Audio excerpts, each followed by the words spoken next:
mga nakakakilig na chikahan tungkol sa paborito nating kapatid love team, ibibigay na. Ang latest, ang mga bagong mukha na ating mamahalin hindi lamang ng 2013, kundi hanggang 3013. Ibibigay na namin. At ang latest po ngayong Biyernes ng gabi mga kapatid, ang mga nagniningning na bituin ng makabagong henerasyon, makakasama po natin ngayong gabi. Ayan. Di ba naman, ang daming ipinanganganak na bagong artista. Yes. Di ba ngayon? Pero iilan lamang direct, yung sa paningin natin, kakaiba't natatangin, di ba? Iba, ako kilig na kilig ako sa kanila eh. Panay ako.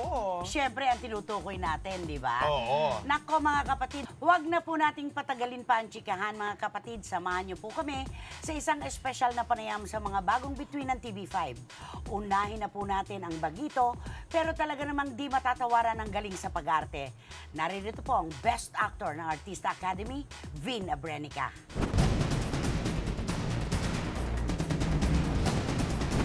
Siyempre, isang mainit na pagbati po ngayong Biyernes ng gabi. Best Actor ng AA, Vin Abrenica. Good evening sa'yo. Good evening sa'yo, Nay. Oo. Kamusta? Alam mo, dati nakakaharap kita eh. Iba na ngayon ang aura mo eh. Sabi nga nila, kapag ang artista raw ay meron ng pinatutunayan, nagkakaroon na ng star aura. Anong pakiramdam mo ngayon mula nung ikaw ay tanghaling kampiyon ng Artista Academy? Feeling ko ngayon ay sobrang maswerte talaga ako. Lagi ako nagre-reminisce sa sarili ko, naisip ko yung dati kong buhay.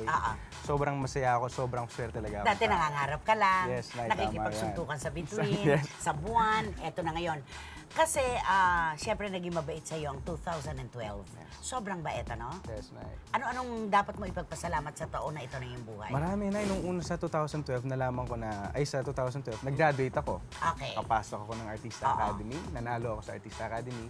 Tapos, nakapag-concert ako before matapos yung taon ng dalawang beses. Tapos, nalaman ko yung una kong teleserye talaga. As in, bida kami, NSG, Never Say Goodbye. Ang bait. Ang bait talaga. Sobrang bait. Sobrang swerte. Noon bang sumali ka sa Artista Academy, bit-bit mo ba doon sa isip mo na kapatid ako ni Aljur, may competition sa pagitan namin ng kuya ko, I should make it. Kasama ba yan? Pressure, Nay. Nakilala ako bilang kapatid. Ayoko makilala ng bilang kapatid lang, Nay. Oo, Kaya dati, tama yun. umiiwas talaga ako. Kapag sinasabihan ako na, siguro proud ako, Nay, na siyempre kapatid ko si Aldo. Sino ba naman di magiging proud? At supportive kayo sa isa't Yes. isa. Pero ayoko naman yung tatawagin ako minsan na Aljur. So sabi ko, ay, may pangalan po ako. Parang so gusto ko talaga mapalayo talaga. Mapatunayan ko meron din ako ibubuga. Okay. At ngayon ay eto ka na sa TV5. Meron na kayong teleserye with the superstar, Nora Honor. si Ate Guy. Ano ang feeling sa unang eksena na nakatinginan mo ng mata sa mata si Nora Honor bukod doon sa ginawa nyo sa Artista Academy nung magkaroon kayo ng pagsasama? Eto, kasi yung pinagkaiba nito na, sa Artista Academy short film lang. So wala lang gano'n. Ito naman sa teleserye namin, nagkaroon kami ng scene na masasampal ako doon. So umikot yung ulo ko talaga. Okay. Ang sakit. Sobrang excited ako na makasama siya. Kasi pag nakaka-eksena ko siya, iba talaga yung mata niya.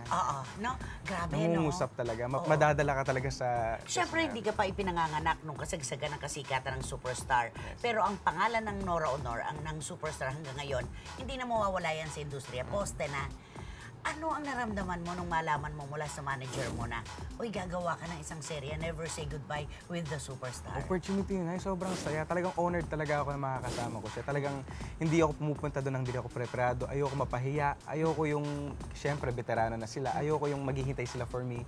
Dapat ready ako. Gusto ko naka-standby lang ako na ready ako anytime. Ano ba yan ang napansin namin sa iyo nung ikaw ay kalahok pa lang sa AA? Yung profesionalismo, yung focus, nasa iyo na palagi yan, di ba? At ito yung mga senyal ng isang bata na magtatagal talaga. Siyempre, ayoko na magpaligoy-ligoy pa. Masaya ka sa itinatakbo ng karir mo. Yes, Nay. Maligaya ka dahil lagi mong kasama si Sophie Albert. Yes, Nay, maligaya ako. Kailan na-develop yan, Vin? Kailan yan yung nararamdaman mo na, pak, ito na yun? Para sa akin na naramdaman ko yung una kasi di siya naniniwala, nakita ko na siya before Artista Academy. Nakita ko na siya, Nay. Saan ito?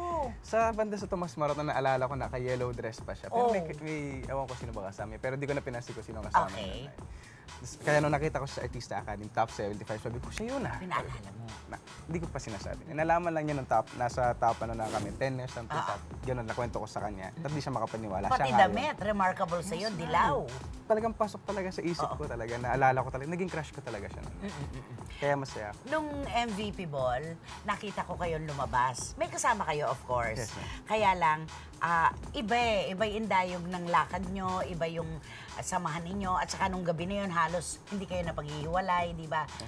Nagtangka ka na bang sabihin sa kanya na gusto mo siya? Huwag muna tayo sa mahal, gusto mo siya. Nay, kung ako tatanungin mo, gusto ko siya. Sinabi mo na ba sa kanya? Sinabi ko sa Ipinaalam kanya. mo na? Sinabi ko sa kanya, nakikita niya dati sa Artista Academy pa lang na tinatanong pa lang ako sino gusto ko maka-love team, kung sinong gusto mo dito. Sinasabi ko siya, I'm proud of it. Bakit tayo nagre-rehearse nga eh? May dala-dala kang merienda. Hindi pa ba sapat na Yes, pahiwatig ma'am. yun, di ba? Yeah. Naipakilala ka na ba niya sa kanyang pamilya? Yes po. Ikaw, ipinakilala mo na siya? Yes, Nay. Anong sabi ng iyong pamilya? Si Daddy Jojo at si Mami Amor? Sila sobrang masaya sila na si Sophie, yung ka-partner ko, love team ko. Mahal na mami ko si Sophie. Close sila and close din sila ng sister ko. Oh, mukhang hindi na may kakahirapan, ano? Sa pamilya naman niya, anong trato sa iyo? Sobrang bait po. Minsan, napapadaan ako, doon kumakain ako minsan. Tapos lumalabas din ako. Kunyari, meron po silang lakad. Napapasama po ako. Ganun naka-open? Ganun ka nakatanggap? At Lagi siya kami din sa magkasama inyo? na eh. Kasi sa lahat ng trabaho namin, magkasama kami. So, pagkatapos ng work, kung kakain kami sa labas, magkasama pa rin kami. So, Okay. Kumusta na ang pamilya mo ngayon? okay naman na eh. Maligaya inyong naging Pasko, naging maligayang bagong taon. Paano mo ikukumpara yung mga Pasko at bagong taon ng buhay mo dito sa estado na ikaw isang matagumpay ng artista? Para sa akin ay sobrang saya. Kasi dati na nag-expect lang ako ng pamasko ko, naghihingi ako sa kanila. Ngayon sobrang happy ako na tatanungin ako ng mama ko, anak, anong gusto mo sa Pasko? Tapos ito ang gusto ko, magbibigay ako po. Ako po nagbibigay, nakapagbigay na po ako for the first time. Na sumisweldo na po ako, nakakatulong na po ako sa family. Sobrang saya na ibang kinakain namin ng Pasko, kinakain namin New Year, lahat yan ako nagbigay. May So, partisipasyon ka yes, na. iba na yung feeling na. Oo. So, At kumpleto ba kayo, Yes, Daddy, kumpleto. Mami? Yes, At magkakapatid? nakaka- Magaling kang sumagot pero ngayong gabi ko lang napatunayan kung bakit ka nanalo at kung bakit napakalakas ng karisma mo sa publiko.